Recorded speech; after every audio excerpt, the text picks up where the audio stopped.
Bonjour à tous pour une nouvelle vidéo sur le management.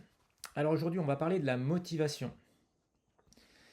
On a tous parfois des petits problèmes de motivation et finalement, on a du mal à mettre du cœur à l'ouvrage. Alors, je vais vous montrer aujourd'hui, et notamment pour préparer la certification PMP, les 4 grandes théories qu'il faut connaître. Donc, c'est de la culture générale de management. C'est valable aussi bien pour le projet que pour en général le monde de l'entreprise. Et même, je dirais, dans la vie en général. C'est une portée universelle. Et à la fin de cette vidéo, restez bien avec moi parce que je vous donnerai mon petit secret, effectivement, par rapport à comment réussir la certification PMP. Donc suivez bien les petites vidéos qui vont suivre. Alors on va commencer par la plus connue, la pyramide de Maslow. Maslow, 1943, un psychologue américain du travail. Donc envisage effectivement plusieurs niveaux sur sa pyramide. Alors le niveau de base, c'est les besoins physiologiques. Effectivement, il part du principe que si déjà vous n'avez pas de quoi manger, vous n'avez pas de quoi boire, vous n'avez pas un endroit pour dormir la nuit, et au travail, vous n'avez pas un bureau pour faire votre travail, vous n'avez pas un ordinateur ou quoi que ce soit, bon ben là, c'est mort, hein. Il ne faut pas commencer à chercher la cerise sur le gâteau. L'employé, il ne sera pas du tout motivé. Voilà. Donc, qu'est-ce qui va motiver tout d'abord? Ben, déjà, pour manger, avoir un salaire. C'est pas grand-chose, mais ça joue. Alors, vous allez me dire, il y a des gens qui sont dans des associations, et moi-même, le premier, j'en fais partie, et qui font du bénévolat. Oui, mais là, c'est différent. C'est basé sur le volontariat, et disons, c'est dans une portée limitée. Et parce que d'autre part, on a quand même des revenus pour pouvoir vivre. Voilà. Donc les besoins physiologiques, c'est ce qu'il y a de plus important. Donc l'environnement, on pourrait dire aussi, de travail, ça va jouer. Le besoin de sécurité, là aussi, alors ça marche aussi dans la vie privée, hein, si pour me rendre chez moi, j'ai la peur au ventre, j'ai envie de me faire attaquer et tout, je suis pas serein, j'ai pas tellement envie d'aller plus loin. Voilà. Et bien dans l'entreprise, on peut transposer ça aussi. Est-ce que j'ai une sécurité de l'emploi? Alors, c'est toujours très relatif, la sécurité de l'emploi, et c'est assez subjectif finalement. Et d'ailleurs, mettez vos commentaires en bas, j'aimerais bien savoir effectivement comment vous voyez la sécurité de l'emploi, c'est quoi pour vous la sécurité de l'emploi? Alors pour beaucoup de gens, ils me le disent, pour ceux qui sont en France, hein, alors pour ceux qui sont au Québec ou en Suisse, c'est un autre modèle de marché du travail, mais en France, la sécurité de l'emploi, c'est le CDI, alors, le contrat à durée indéterminée. Alors pour la petite histoire, attention, là, le I, ça veut dire indéterminé, ça veut pas dire contrat à durée infinie, hein. Les gens croient qu'ils vont garder leur poste jusqu'à la retraite. Alors, ben, j'espère pas pour vous, parce qu'il y a plein de choses à découvrir, et vos postes d'après seront bien meilleurs que celui où vous êtes. Voilà. Donc, on prend le taureau par les cornes, et puis quand un job vous plaît pas, bah, vous allez trouver un job meilleur. Et ça peut être dans la même entreprise. Il y a souvent plein d'opportunités. Il suffit de le demander aux bonnes personnes. Voilà. Mais ça, on en reparlera. C'est pas le sujet de la conversation. La sécurité, bah, effectivement, avoir un contrat de travail, si possible, sur plusieurs mois, voilà. Ça va pousser l'employé à développer sa motivation et bien faire son travail. Maintenant, un employé qui est payé, bon, qui a un petit contrat, ok, c'est un bon début, mais c'est pas suffisant. Ça, c'est, on va dire, le minimum syndical. Pour que la personne donne le meilleur d'elle-même, il va falloir qu'elle se sente appartenir à un groupe d'intérêt, le besoin d'appartenance.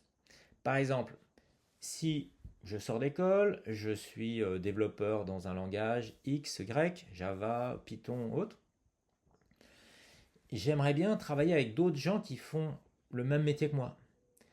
Ça sera des collègues, des camarades. On ne sera pas en concurrence parce qu'on fera des parties différentes certainement du développement et je sais qu'ils pourront m'aider, donc c'est important. Ouais. Prenez bien en compte Ne pas laisser les gens tout seuls.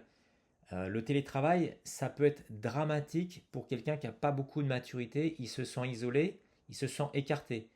Il ne sera pas motivé et finalement, sur une journée de travail, il va peut-être réussir à travailler 1 heure ou deux, et puis après, il va tout le temps partir sur les réseaux sociaux. Voilà. Ça se trouve, pendant que je vous parle, vous commencez à regarder votre téléphone et vous n'êtes pas concentré. On en parlera aussi de la concentration. C'est un rapport, mais ce n'est pas tout à fait la même chose que la motivation. Donc appartenir à un groupe, c'est s'en sentir porté par les autres. Bon. Effectivement, dans une entreprise d'une taille moyenne, bon, on n'est pas tout seul, on est souvent dans un bureau à plusieurs, une marguerite, voire un open space, et c'est pas mal quand les gens, voilà, aussi travaillent sur les mêmes projets, ils appartiennent à un groupe. Le projet, c'est un groupe. On ne dit pas que tout le monde fait le même travail, on appartient à un groupe. Le besoin d'estime. L'idée dans l'estime, c'est que les autres, finalement, reconnaissent en moi mes compétences. Et ça va me motiver. J'ai envie de donner le meilleur de moi-même parce que je sais que des gens dans mon groupe, puisque j'appartiens à un groupe, sont plutôt pas mauvais et j'ai pas envie de les décevoir. Donc par exemple, je suis développeur et je travaille avec un concepteur, mais aussi avec des testeurs. J'ai envie de leur montrer que ce que je développe est bien conforme à ce qu'ils ont conçu, bien conforme aux besoins, bien conforme aussi, et que les tests montrent que c'est correct. Et que s'il y a des soucis, on fera de la mise en point ensemble. Ils vont m'estimer, ils vont dire ah c'est pas mal ce qu'il a fait. Ouais. Là aussi, si je suis avec d'autres camarades, d'autres collègues, ils vont dire tiens c'est pas mal. Il a bien développé son truc. J'ai besoin d'estime, de reconnaissance des autres. On en parlera aussi. Il y aura une autre vidéo sur la reconnaissance, la gratification et tout ça. Donc suivez bien parce que je mets régulièrement des nouvelles vidéos. Alors ça c'est pas mal, c'est le niveau 4, hein, le besoin d'estime. Là les gens sont bien motivés. Alors ça ne veut pas dire que tous les humains, dans toutes les entreprises du monde, ont ce besoin d'estime. Je ne suis pas en train de faire une généralisation, attention. Je suis en train de dire que si vous voulez motiver les gens, il faut que même aient envie d'aller à ce niveau 4 de la pyramide de Maslow. C'est très important. Enfin bref, le plus important, c'est le besoin d'accomplissement. Pourquoi? Parce que le besoin d'accomplissement, c'est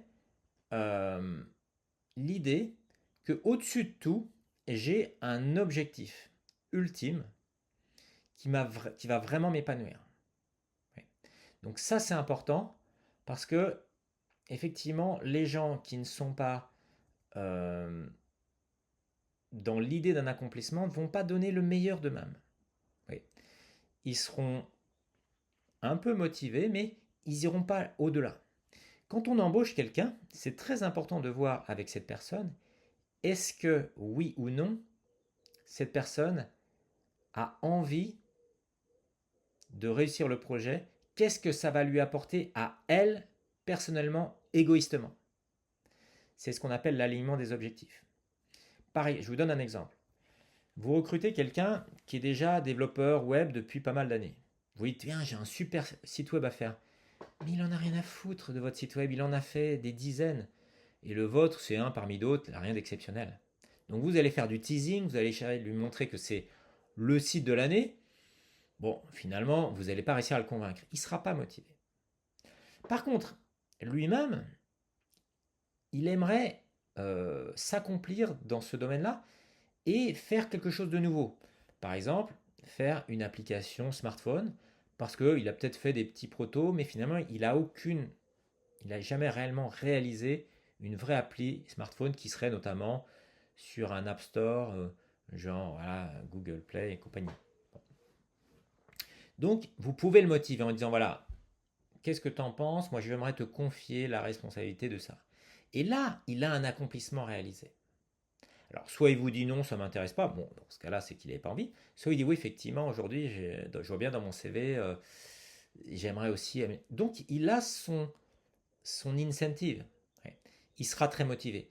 C'est pour ça, ne cherchez pas forcément à embaucher des gens qui sont trop spécialistes ou experts dans un domaine parce que ça se trouve, ils en ont marre de ce domaine-là. Posez-leur la question, est-ce que tu as envie de continuer dans le même domaine, ça? Est-ce que tu n'aimerais pas un nouveau challenge? Peut-être dans mon projet, j'ai plein de trucs à faire. Voilà. Et il y a des gens qui disent, ouais, j'aimerais aller vers voilà, ceci, cela, l'encadrement, la technique, j'en ai fait longtemps.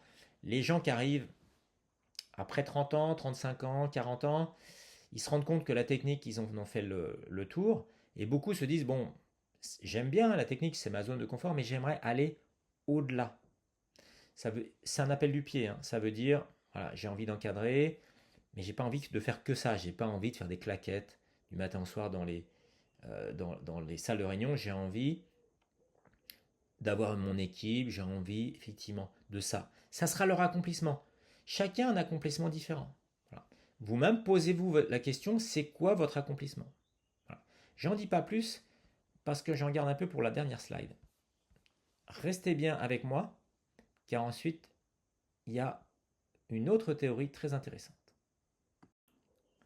Alors, nous allons voir maintenant la théorie des deux facteurs de Herzberg, une théorie qui a été pensée donc, par ce psychologue américain en 1959. Alors, pour lui, il y a deux facteurs. Il y a le plus et le moins. Bon, c'est assez binaire, c'est vrai, mais l'idée est intéressante quand même. Pour lui, il dit voilà, il y a les critères qui vont satisfaire la personne au travail, et il y a les critères qui amènent de l'insatisfaction. Donc, et c'est pas les mêmes. C'est ça qui est intéressant. On pourrait dire le manque de l'un fait l'autre. Non, c'est plus subtil que ça. Donc lui il dit voilà, les facteurs de motivation, c'est les choses finalement qui ne sont pas matérielles. Et les critères d'insatisfaction, c'est ceux qui sont matériels. Donc il dit voilà, déjà il faut enlever les critères d'insatisfaction qui pourraient être engendrés, et il appelle ça le facteur d'hygiène. Alors ça n'a aucun rapport avec l'hygiène, se laver, hein, se laver les dents et tout. C'est pas non plus l'hygiène mentale, mais pour lui, voilà, c'est l'environnement de travail, les conditions de travail. On l'a dit, le fait de travailler dans un environnement cool, sympa, ben, va casser cette possibilité qu'il y ait une insatisfaction. Ça ne veut pas dire que je serai motivé encore. Oui, mais c'est important. Déjà, pour être motivé, pour lui, il faut non seulement ne pas être insatisfait, et après, on verra, faut avoir d'autres critères. Mais déjà, il faut renverser ces critères d'insatisfaction.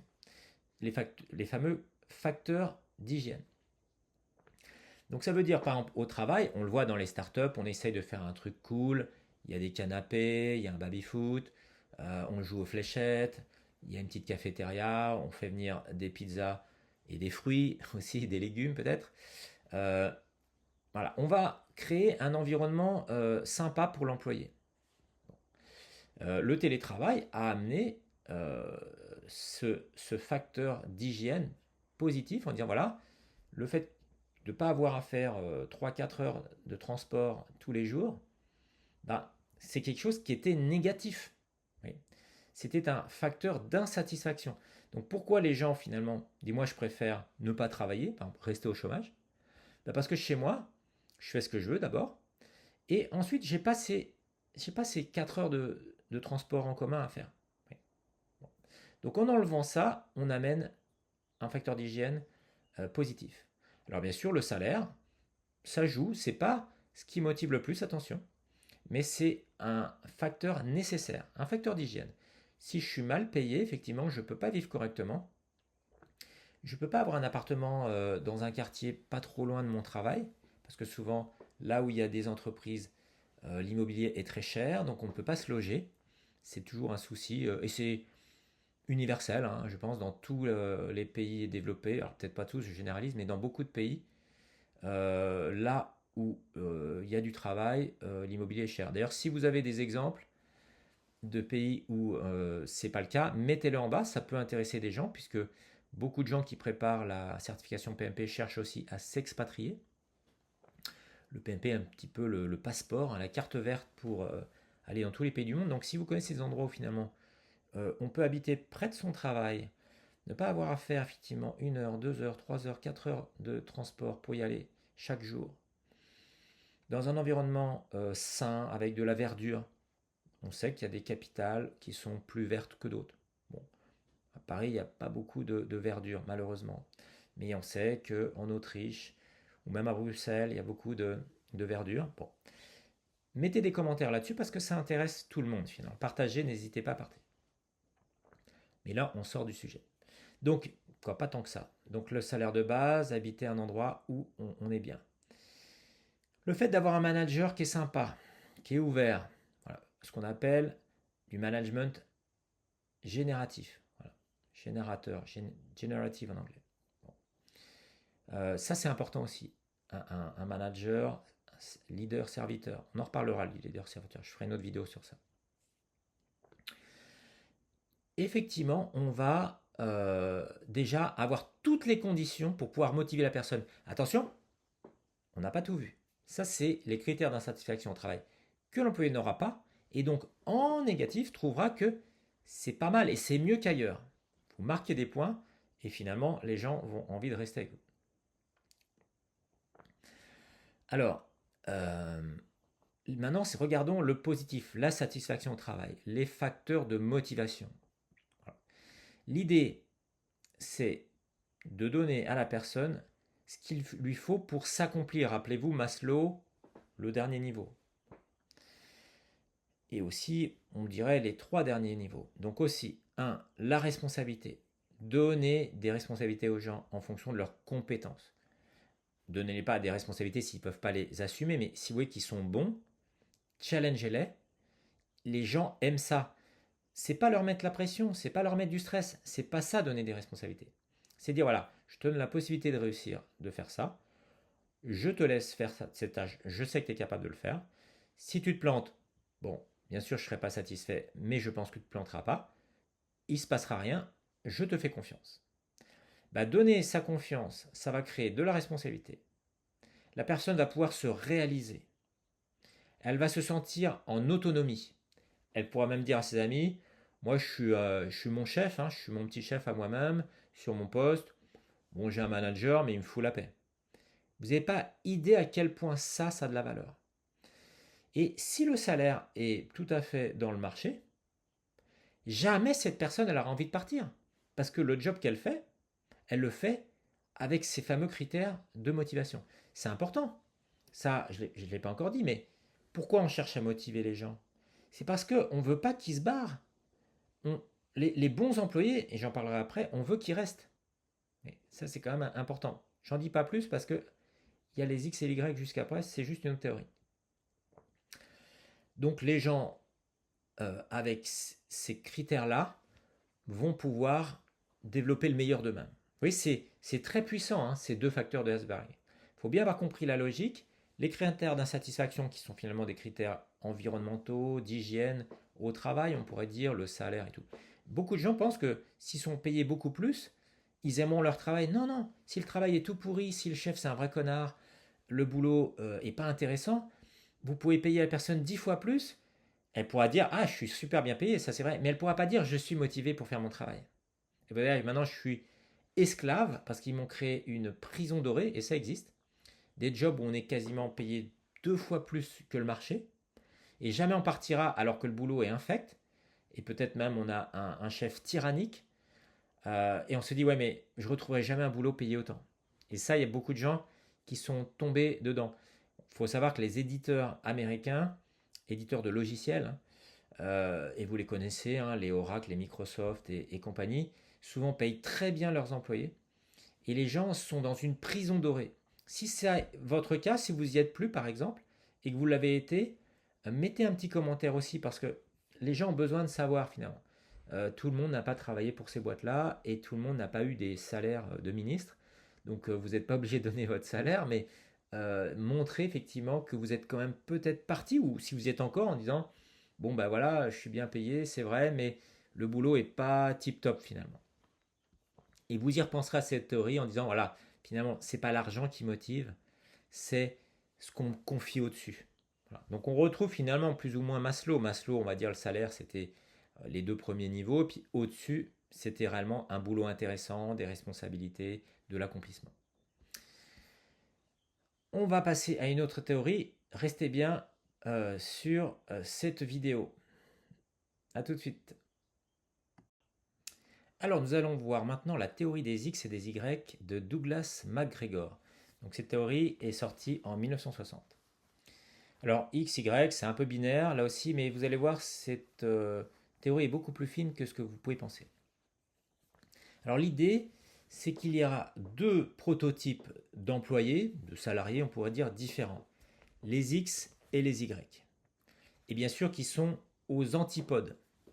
Donc les X, globalement, l'employé horrible, c'est-à-dire des gens paresseux, une feignasse, il évite le travail, tant que le manager ne lui en donne pas, il attend, il fait rien. Pour qu'il bosse, il faut le surveiller. Bien sûr, il fuit les responsabilités.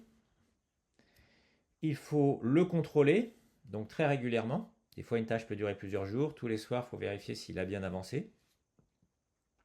Vous voyez, même menacer. Voilà, donc si on commence à menacer les gens, là, on est dans la dérive. Pas d'ambition, pas de volonté, évidemment, pas de motivation.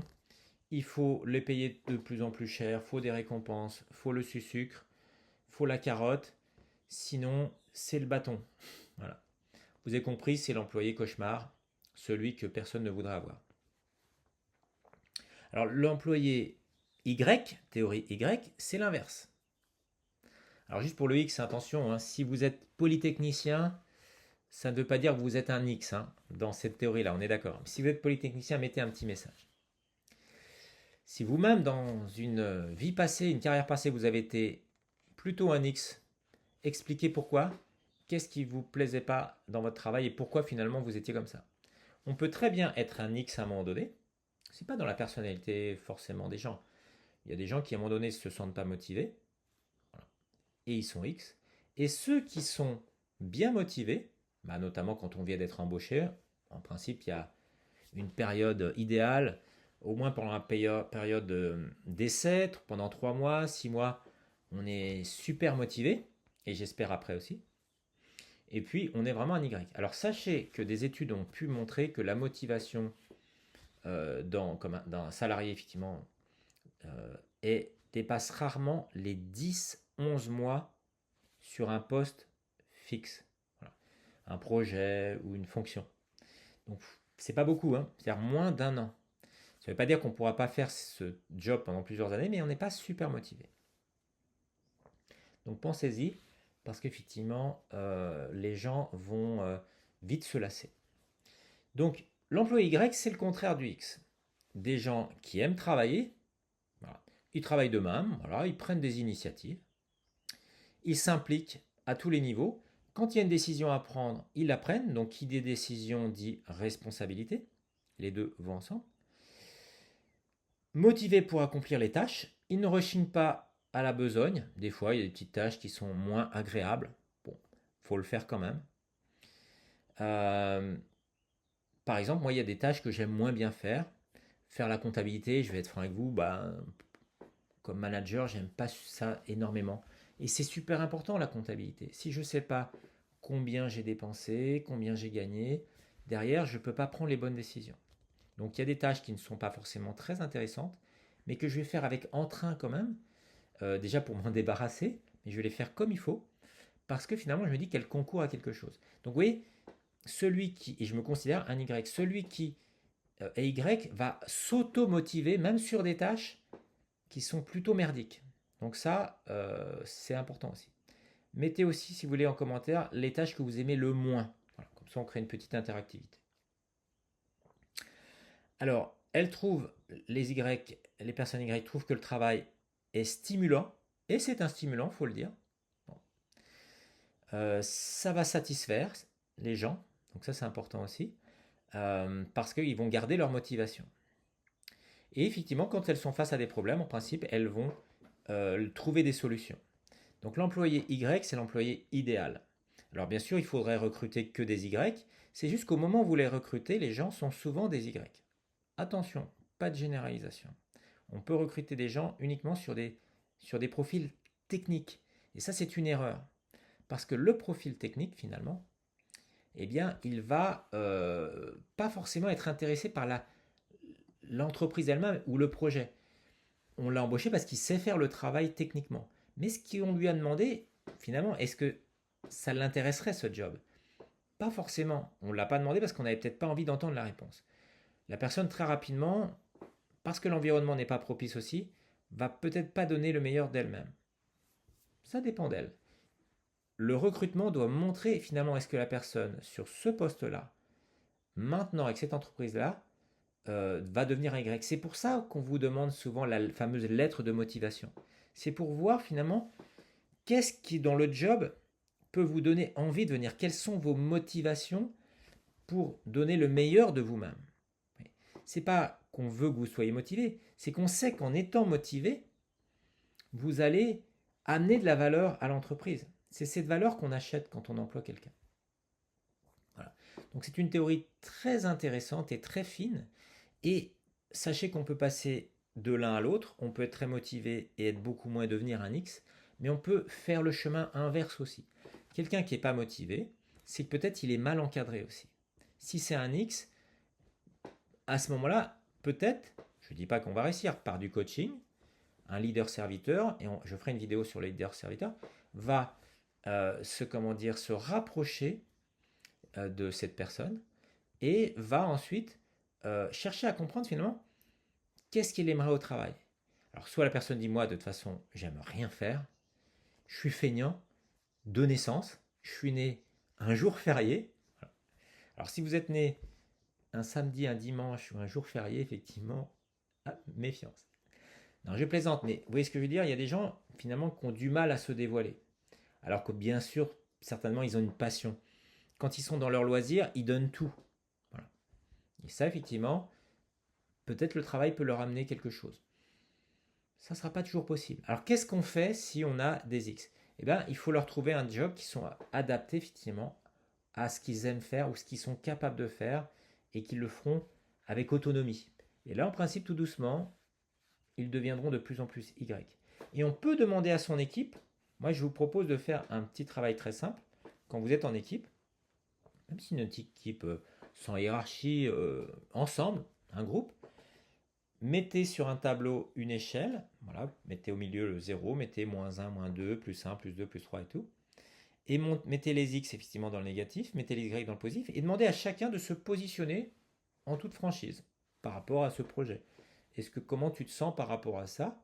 Et il y a des gens peut-être, moi je suis plutôt entre les deux, je suis pas super motivé, le projet patine et tout. C'est tout à leur honneur de le dire, donc il ne faut pas que vous soyez bouleversé par leur révélation, il faut accepter ça. Et puis effectivement, si c'est le cas, dire ok, bah, j'en prends bonne note, on peut voir ensemble effectivement, peut-être sur le projet, trouver des choses plus fun pour toi, parce que c'est important, quand on veut garder un employé longtemps, embaucher coûte très cher, donc des employés qui sont non motivés sont quasiment sur le départ. Alors bien sûr, certains restent pour des raisons purement alimentaires, mais on sait que ça ou rien, à la limite, c'est pas très intéressant. J'ai pas envie de garder des employés parce que eux ont besoin d'avoir un salaire. J'ai envie de garder des employés parce qu'ils amènent de la valeur à mon projet, à mon entreprise, tout simplement. Voilà. Restez avec moi, une autre théorie dans 2 secondes, dans la slide suivante. A tout de suite. Alors, nous allons voir maintenant le modèle de McClelland qui est effectivement sorti à peu près en même temps que les autres en 1961. Mais on va voir qu'il se différencie quand même pas mal de la pyramide de Maslow. Alors pour McClelland, il y a 3 aspects, 3 moteurs en fait dans la motivation. Il y a d'abord le moteur du bas, l'accomplissement. Les gens ont besoin de s'accomplir, de faire des choses, d'avoir des achèvements, relever des défis. Voilà. Et chacun à son niveau a des défis différents. Chaque profil pourra avoir des défis différents. Il y a un autre moteur important, c'est l'affiliation. Alors l'affiliation, le mot peut paraître bizarre, c'est pas des affiliations au sens partenariats commerciaux, c'est affiliation, faire partie d'une filiation finalement, d'un groupe. Voilà. Donc là on retrouve un petit peu ce qu'on avait aussi dans Maslow, mais on verra qu'il y a une différence fondamentale avec Maslow après. Donc on a besoin d'un bon environnement, et ça inclut tout finalement. Les fameux facteurs d'hygiène aussi qu'on a vu de Herzberg. Donc un bon salaire, être dans un bon bureau. C'est vrai que c'est pas grand chose, mais quand vous avez un bureau avec une vue dégagée dehors, un bel immeuble en haut d'une tour, on voit loin, on voit sur la forêt, ça flatte la personne. Je pense être resté dans des jobs, parfois, et je vous montrerai aussi des photos parfois où j'ai travaillé, avec des vues magnifiques, carrément avec vue sur la mer, et ça quand même, ça a de la valeur. Ça a beaucoup de valeur. Alors, il faut habiter dans une ville au bord de la mer, bien sûr, mais c'est quand même intéressant. Enfin, dernier moteur qui n'a rien à voir, le pouvoir. Donc il y a des gens qui recherchent effectivement à démontrer un certain pouvoir. Alors attention, pouvoir ne veut pas dire forcément pouvoir hiérarchique. Ça veut dire un pouvoir, être capable de montrer effectivement qu'on maîtrise quelque chose. Voilà. Ça peut être aussi le pouvoir du genre, un chef de projet, voilà, il a son équipe, il a son projet, il a son budget, il va délivrer ses produits, il a son client. Alors c'est très possessif un peu comme approche, hein, mais c'est l'idée un peu. Voilà. Donc ça c'est un facteur aussi de motivation. Et c'est classique. Quand on promet à un employé que s'il travaille bien, il pourra atteindre un niveau supérieur, on est clairement sur une motivation liée au pouvoir. Alors c'est vrai qu'on est dans des entreprises où on cherche moins qu'autrefois à mettre en place de la hiérarchie parce qu'on sait que ça amène euh, des choses assez délétères. Et je ferai une vidéo sur les inconvénients des organisations hiérarchiques. Mais disons que sans parler de hiérarchie, avoir du pouvoir, ça peut être aussi, euh, sans tomber dans le pouvoir de nuisance évidemment, un pouvoir, comme un expert a un pouvoir parce qu'il est reconnu. Oui. Il a un pouvoir d'influence. Et ça, c'est important aussi. Donc quand quelqu'un devient très spécialiste dans son domaine parce que vous lui avez donné un job qui lui permet de le faire, vous lui avez rendu service, alors il développe son pouvoir. Il sait que lui-même, il aura du pouvoir, il pourra faire d'autres projets, il aura démontré des nouvelles compétences. Alors il faut savoir que ce sont trois moteurs assez différents, importants tous les trois, mais pour une personne donnée, l'un des moteurs a plus d'importance que les autres. Oui. Donc, pour certains, c'est le pouvoir. Ils recherchent pas à acquérir des compétences ou faire partie d'un groupe. Il y a des gens qui sont assez finalement solitaires et ils n'aiment pas être dans un groupe. Bon. Mais ils cherchent à avoir du pouvoir. Il faut respecter, c'est leur personnalité. Tout le monde n'est pas fait pour être dans un groupe homogène et tout. D'autres cherchent vraiment l'accomplissement, donc la réalisation peut-être même technique. Ça leur plaît. Être dans un groupe, ok, sans plus, le pouvoir, ça ne les intéresse pas. Donc essayez de bien voir effectivement par rapport à vous-même et votre entourage, vos collaborateurs, finalement, quel est le moteur dominant de chaque personne. Ça peut être équilibré, c'est tout à fait possible. Mais ça peut être un peu plus prépondérant.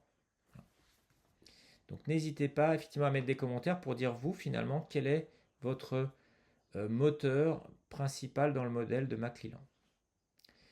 Voilà, donc je termine cette petite série. Alors il y a d'autres théoriciens de la motivation, je ferai peut-être d'autres vidéos plus tard. Mais là, disons, on a les principaux, ceux sur lesquels vous pouvez être questionné à l'examen PMP. Alors, mon secret enfin révélé. Comment réussir le PMP? Eh bien, tout simplement, c'est la motivation, hein. Il n'y a absolument aucun secret. On ne peut pas réussir quelque chose si on n'est pas motivé pour le faire. Donc ça, c'est le point de départ. Et il faut travailler sur sa motivation. Pourquoi vous voulez être certifié? Là, c'est PMP, mais ça pourrait être Prince 2, Scrum, Safe, Cobit, ITIL ou n'importe quoi. Il faut que vous arriviez à montrer finalement en quoi cela va vous permettre de concourir à votre propre accomplissement. En quoi vous allez gagner du pouvoir, en quoi vous allez gagner de l'affiliation, du facteur d'hygiène, c'est-à-dire des pépettes, de la caillasse. C'est évident que quand on est certifié PMP, on va devenir plus ambitieux. On va le faire savoir qu'on est certifié. On va gagner en confiance. On va chercher des jobs mieux payés. À la fin, les chiffres sont très clairs. Une personne qui est certifiée PMP à job égal gagne 10% de plus. Elle est reconnue. Et comme en plus elle cherche des boulots à plus forte valeur ajoutée, vous pouvez imaginer qu'il y a un facteur de démultiplication. Non seulement vous êtes mieux payé parce qu'il y a une reconnaissance de l'entreprise sur vos compétences et votre motivation, mais en plus, il y a l'atteinte de projets qui autrefois vous paraissaient impossibles. Quand on débute, on cherche les projets les plus petits possibles, avec le moins de responsabilités. Mais tout doucement, on s'aguerrit et on se dit finalement, ce projet aujourd'hui vaut plusieurs millions d'euros. Ok, l'argent, je ne l'avais pas dans mes poches, mais je fais en sorte que tout se passe bien dessus pour que ça se passe bien. Donc forcément, à la fin, le bonus, il est au rendez-vous. Enfin, tout est proportionnel. On ne paye pas de la même manière un chef de projet débutant et un chef de projet confirmé qui fait des projets à très forte valeur ajoutée pour l'entreprise. Et ça, pour réussir, c'est la motivation. Avoir envie. Qu'on me donne envie d'avoir envie, comme disait le philosophe. C'est très important. Donc, et ça marche pour tout. Les certifications, mais aussi pour les projets, pour sa carrière. Apprendre une langue, si j'ai pas envie finalement, à quoi ça me servirait de la parler? Je ne retiendrai aucun mot. Si au contraire j'ai envie d'aller habiter dans le pays, j'ai envie de pouvoir me débrouiller, j'ai envie que les gens aient de l'estime pour moi, j'apprends une langue avec beaucoup plus de facilité. Alors je ne dis pas que c'est facile, mais c'est un plus. Et c'est pareil pour votre apprentissage, le fait d'être motivé, le matin, se lever du lit, par exemple, des fois c'est les périodes estivales, on est en vacances, même chez soi, on ne fait pas grand-chose. On peut se lever à 11h du matin. Voilà. Pourquoi finalement vous allez vous lever plus tôt, voilà, peut-être pas à 6h, mais quand vous êtes réveillé, et pas faire le grasse matinée, parce que vous êtes motivé. Voilà. Cette motivation, finalement, elle vous donne un coup de pied au cul, et tu dis, bon, tiens, allez, je vais prendre mon petit-déj, je suis motivé. Et ça, c'est toute une vie, je veux dire, donc il faut y penser. Donc restez motivé, mettez bien sur un papier toutes vos motivations, le fameux pourquoi, et on verra, se poser la question, le fameux why, c'est super important, parce que sinon derrière, à quoi ça sert tout ça? Et moi, quelle est ma motivation? Pourquoi je vous fais des vidéos, à votre avis? Voilà. Donc on a tous plusieurs motivations, et il faut bien les connaître, sinon rapidement, on ne le fait plus. Suivez bien ma chaîne, n'oubliez pas de vous abonner.